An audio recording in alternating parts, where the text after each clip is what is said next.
El alquimista. Autor. H.P. Lovecraft. Allá en lo alto, coronando la herbosa cima un montículo escarpado, de falda cubierta por los árboles nudosos de la selva primordial, se levanta la vieja mansión de mis antepasados. Durante siglos sus almenas han contemplado ceñudas el salvaje y accidentado terreno circundante, sirviendo de hogar y fortaleza para la casa altanera cuyo honrado linaje es más viejo aún que los muros cubiertos de musgo del castillo. Sus antiguos torreones, castigados durante generaciones por las tormentas, demolidos por el lento pero implacable paso del tiempo, formaban en la época feudal una de las más temidas y formidables fortalezas de toda Francia. Desde las aspilleras de sus parapetos y desde sus escarpadas almenas, muchos varones, condes y aun reyes han sido desafiados, sin que nunca resonara en sus espaciosos salones el paso del invasor. Pero todo ha cambiado desde aquellos gloriosos años.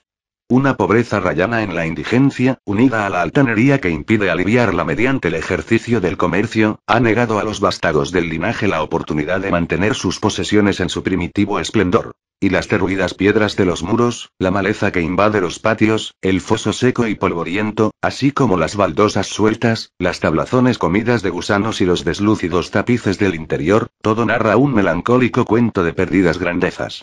Con el paso de las edades, primero una, luego otra, las 4 torres fueron derrumbándose, hasta que tan solo una sirvió de cobijo a los tristemente menguados descendientes de los otrora poderosos señores del lugar.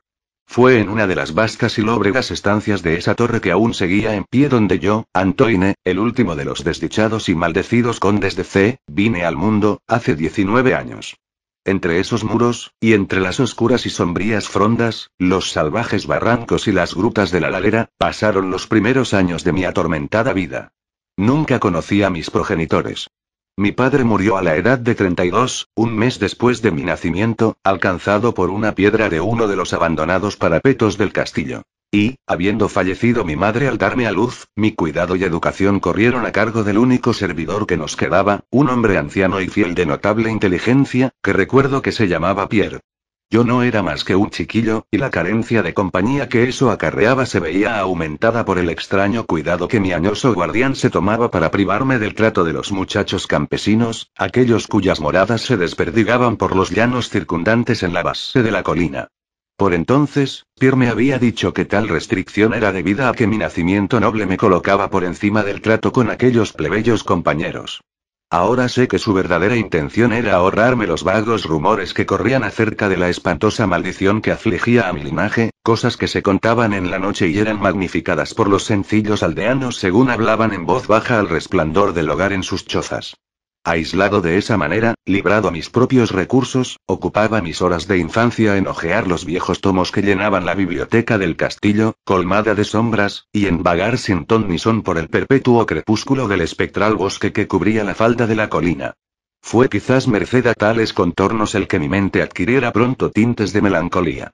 Esos estudios y temas que tocaban lo oscuro y lo oculto de la naturaleza eran lo que más llamaban mi atención. Poco fue lo que me permitieron saber de mi propia ascendencia, y lo poco que supe me sumía en hondas depresiones. Quizás, al principio, fue solo la clara renuencia mostrada por mi viejo preceptor a la hora de hablarme de mi línea paterna lo que provocó la aparición de ese terror que yo sentía cada vez que se mentaba a mi gran linaje, aunque al abandonar la infancia conseguí fragmentos inconexos de conversación, dejados escapar involuntariamente por una lengua que ya iba traicionándolo con la llegada de la senilidad, y que tenían alguna relación con un particular acontecimiento que yo siempre había considerado extraño, y que ahora empezaba a volverse turbiamente terrible. A lo que me refiero es a la temprana edad en la que los condes de mi linaje encontraban la muerte. Aunque a ese momento había considerado un atributo de familia el que los hombres fueran de corta vida, más tarde reflexioné en profundidad sobre aquellas muertes prematuras, y comencé a relacionarlas con los desvaríos del anciano, que a menudo mencionaba una maldición que durante siglos había impedido que las vidas de los portadores del título sobrepasasen la barrera de los 32 años. En mi 22º cumpleaños, el añoso Pierre me entregó un documento familiar que, según decía, había pasado de padre a hijo durante muchas generaciones y había sido continuado por cada poseedor. Su contenido era de lo más inquietante, y una lectura pormenorizada confirmó la gravedad de mis temores. En ese tiempo, mi creencia en lo sobrenatural era firme y arraigada, de lo contrario hubiera hecho a un lado con desprecio el increíble relato que tenía ante los ojos. El papel me hizo retroceder a los tiempos del siglo XIII, cuando el viejo castillo en el que me hallaba era una fortaleza temida e inexpugnable. En él se hablaba de cierto anciano que una vez vivió en nuestras posesiones, alguien de no pocos talentos, aunque su rango apenas rebasaba el de campesino. Era de nombre Mitchell, de usual sobrenombre Maubais, el malhadado, debido a su siniestra reputación. A pesar de su clase, había estudiado, buscando cosas tales como la piedra filosofal y el elixir de la eterna juventud, y tenía fama de ducho en los terribles arcanos de la magia negra y la alquimia. Mitchell Maubais tenía un hijo llamado Charles, un mozo tan avezado como él mismo en las artes ocultas, habiendo sido por ello apodado Le Sorcier, el brujo. Ambos, evitados por las gentes de bien, eran sospechosos de las prácticas más odiosas. El viejo Mitchell era acusado de haber quemado viva a su esposa, a modo de sacrificio al diablo, y, en lo tocante a las incontables desapariciones de hijos pequeños de campesinos, se tendía a señalar su puerta. Pero, a través de las oscuras naturalezas de padre e hijo brillaba un rayo de humanidad y redención. El malvado viejo quería a su retoño con fiera intensidad, mientras que el mozo sentía por su padre una devoción más que filial. Una noche el castillo de la colina se encontró sumido en la más tremenda de las confusiones por la desaparición del joven Godfrey, hijo del conde Henry. Un grupo de búsqueda, encabezado por el frenético padre, invadió la choza de los brujos, hallando al viejo Mitchell Maubais mientras trasteaba en un inmenso caldero que bullía violentamente. Sin más demora, llevado de furia y desesperación desbocadas, el conde puso sus manos sobre el anciano mago y, al aflojar su abrazo mortal, la víctima ya había expirado. Entretanto, los alegres criados proclamaban el descubrimiento del joven Godfrey en una estancia lejana y abandonada del edificio, anunciándolo muy tarde, ya que el pobre Mitchell había sido muerto en vano. Al dejar el conde y sus amigos la mísera cabaña del alquimista, la figura de Charles Le Sorcier hizo acto de presencia bajo los árboles. La charla excitada de los domésticos más próximos le reveló lo sucedido, aunque pareció indiferente en un principio al destino de su padre. Luego, yendo lentamente al encuentro del conde, pronunció con voz apagada pero terrible la maldición que, en adelante, afligiría a la casa de C. Nunca sea que un noble de tu estirpe homicida viva para alcanzar mayor edad de la que ahora posees, proclamó cuando, repentinamente, saltando hacia atrás al negro bosque, sacó de su túnica una redoma de líquido incoloro que arrojó al rostro del asesino de su padre, desapareciendo al amparo de la negra cortina de la noche. El conde murió sin decir palabra y fue sepultado al día siguiente, con apenas 32 años. Nunca descubrieron rastro del asesino, aunque implacables bandas de campesinos batieron las frondas cercanas y las praderas que rodeaban la colina. El tiempo y la falta de recordatorios aminoraron la idea de la maldición de la mente de la familia del conde muerto. Así que cuando Godfrey, causante inocente de toda la tragedia y ahora portador de un título, murió traspasado por una flecha en el transcurso de una cacería, a la edad de 32 años, no hubo otro pensamiento que el de pesar por su deceso. Pero cuando, años después, el nuevo joven conde, de nombre Robert, fue encontrado muerto en un campo cercano y sin mediar causa aparente, los campesinos dieron en murmurar acerca de que su amo apenas sobrepasaba los 32 cumpleaños cuando fue sorprendido por su temprana muerte. Louis, hijo de Robert, fue descubierto ahogado en el foso a la misma fatídica edad, y, desde ahí, la crónica ominosa recorría los siglos. Henrys, Roberts, Antoines y Armands privados de vidas felices y virtuosas cuando apenas rebasaban la edad que tuviera su infortunado antepasado al morir. Según lo leído, parecía cierto que no me quedaban sino 11 años.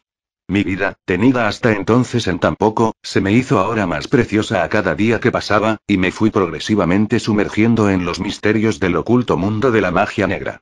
Solitario como era, la ciencia moderna no me había perturbado y trabajaba como en la Edad Media, tan empeñado como estuvieran el viejo Mitchell y el joven Charles en la adquisición de saber demonológico y alquímico.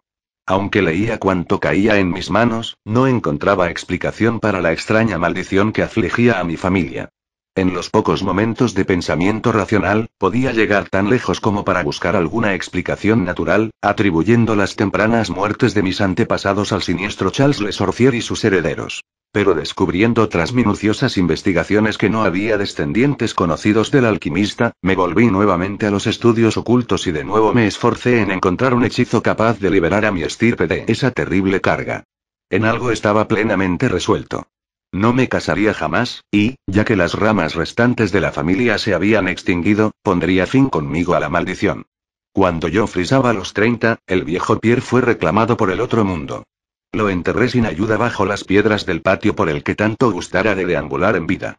Así quedé para meditar en soledad, siendo el único ser humano de la gran fortaleza, y en el total aislamiento mi mente fue dejando de rebelarse contra la maldición que se avecinaba para casi llegar a acariciar ese destino con el que se habían encontrado tantos de mis antepasados. Pasaba mucho tiempo explorando las torres y los salones ruinosos y abandonados del viejo castillo, que el temor juvenil me había llevado a rehuir y que, al decir del viejo Pierre, no habían sido hollados por ser humano durante casi 4 siglos. Muchos de los objetos hallados resultaban extraños y espantosos.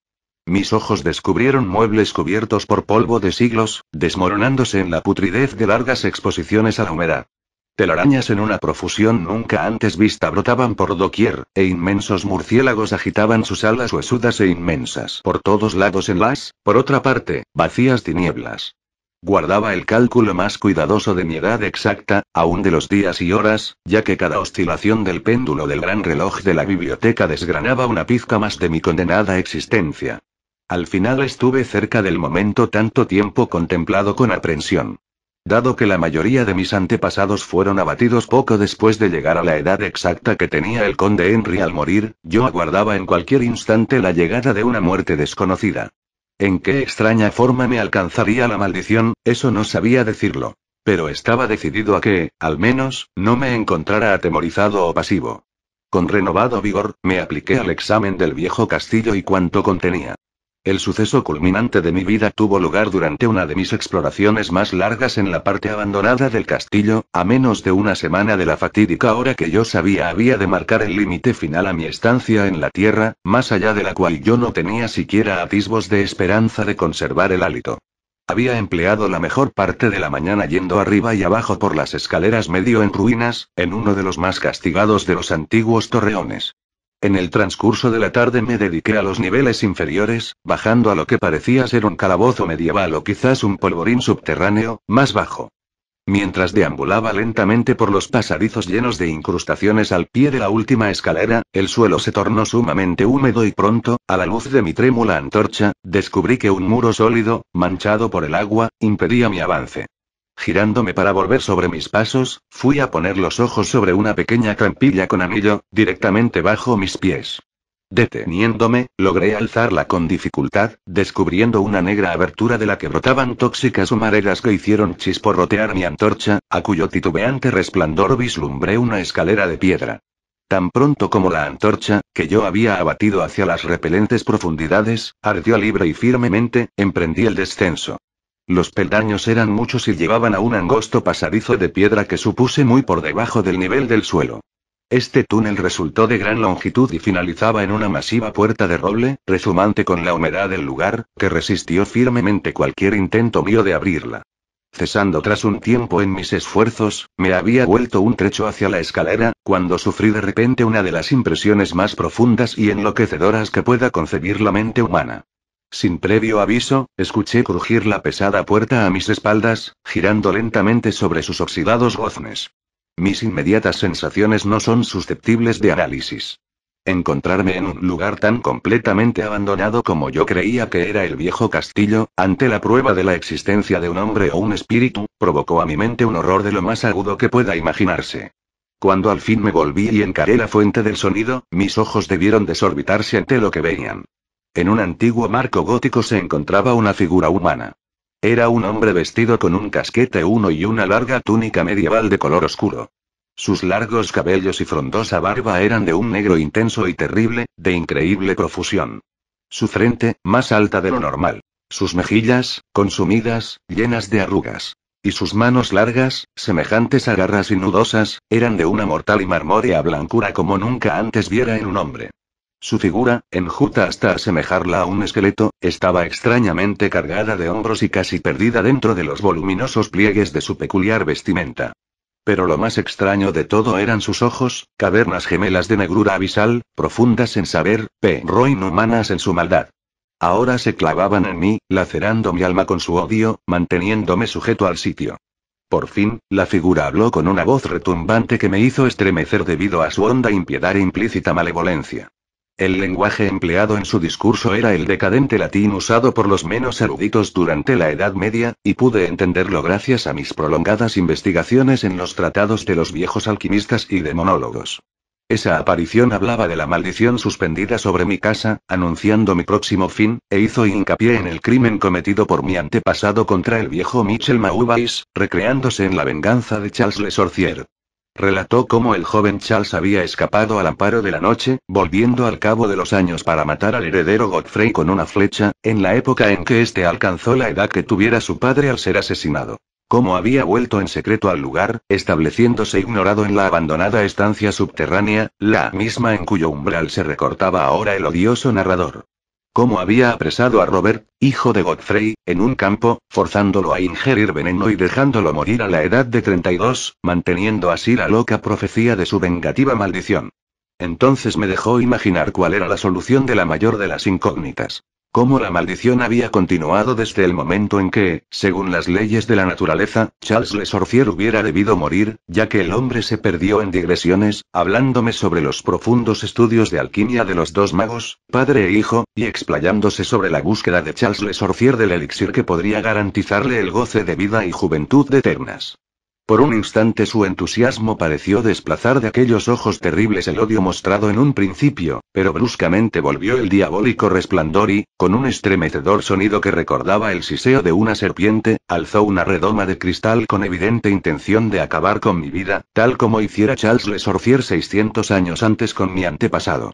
Llevado por algún protector instinto de autodefensa, luché contra el encanto que me había tenido inmóvil ese momento, y arrojé mi antorcha, ahora moribunda, contra el ser que amenazaba mi vida. Escuché cómo la ampolla se rompía de forma inocua contra las piedras del pasadizo mientras la túnica del extraño personaje se incendiaba, alumbrando la horrible escena con un resplandor fantasmal. El grito de espanto y de maldad impotente que lanzó el frustrado asesino resultó demasiado para mis nervios, ya estremecidos, y caí desmayado al suelo fangoso. Cuando por fin recobré el conocimiento, todo estaba espantosamente a oscuras y, recordando lo ocurrido, temblé ante la idea de tener que soportar aún más. Pero fue la curiosidad lo que acabó imponiéndose. ¿Quién, me preguntaba, era este malvado personaje, y cómo había llegado al interior del castillo? ¿Por qué podía querer vengar la muerte del pobre Michel Maubais y cómo se había transmitido la maldición durante el gran número de siglos pasados desde la época de Charles Le Sorcier? El peso del espanto, sufrido durante años, desapareció de mis hombros, ya que sabía que aquel a quien había abatido era lo que hacía peligrosa la maldición, y, viéndome ahora libre, ardía en deseos de saber más del ser siniestro que había perseguido durante siglos a mi linaje, y que había convertido mi propia juventud en una interminable pesadilla. Dispuesto a seguir explorando, me tanteé los bolsillos en busca de eslabón y pedernal, y encendí la antorcha de repuesto. Enseguida, la luz renacida reveló el cuerpo retorcido y achicharrado del misterioso extraño. Esos ojos espantosos estaban ahora cerrados. Desasosegado por la visión, me giré y accedí a la estancia que había al otro lado de la puerta gótica. Allí encontré lo que parecía ser el laboratorio de un alquimista. En una esquina se encontraba una inmensa pila de reluciente metal amarillo que centelleaba de forma portentosa a la luz de la antorcha. Debía de tratarse de oro, pero no me detuve a cerciorarme, ya que estaba afectado de forma extraña por la experiencia sufrida. Al fondo de la estancia había una abertura que conducía a uno de los muchos barrancos abiertos en la oscura ladera boscosa. Lleno de asombro, aunque sabedor ahora de cómo había logrado ese hombre llegar al castillo, me volví. Intenté pasar con el rostro vuelto junto a los restos de aquel extraño, pero, al acercarme, creí oírle exhalar débiles sonidos, como si la vida no hubiera escapado por completo de él. Horrorizado, me incliné para examinar la figura acurrucada y abrasada del suelo. Entonces esos horribles ojos, más oscuros que la cara quemada donde se albergaban, se abrieron para mostrar una expresión imposible de identificar. Los labios agrietados intentaron articular palabras que yo no acababa de entender. Una vez capté el nombre de Charles Le Sorcier y en otra ocasión pensé que las palabras años y maldición brotaban de esa boca retorcida. A pesar de todo, no fui capaz de encontrar un significado a su habla entrecortada.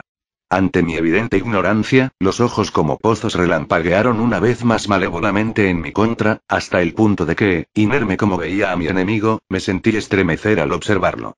Súbitamente, aquel miserable, animado por un último rescoldo de energía, alzó su espantosa cabeza del suelo húmedo y hundido. Entonces, recuerdo que, estando yo paralizado por el miedo, recuperó la voz y con aliento agonizante vociferó las palabras que en adelante habrían de perseguirme durante todos los días y las noches de mi vida. Necio. Gritaba. ¿No puedes adivinar mi secreto? ¿No tienes bastante cerebro como para reconocer la voluntad que durante 6 largos siglos ha perpetuado la espantosa maldición sobre los tuyos? ¿No te he hablado del gran elixir de la eterna juventud? ¿No sabes quién desveló el secreto de la alquimia? Pues fui yo. Yo. Yo. Yo que he vivido durante 600 años para perpetuar mi venganza, porque yo soy Charles Le Sorcier. Fin.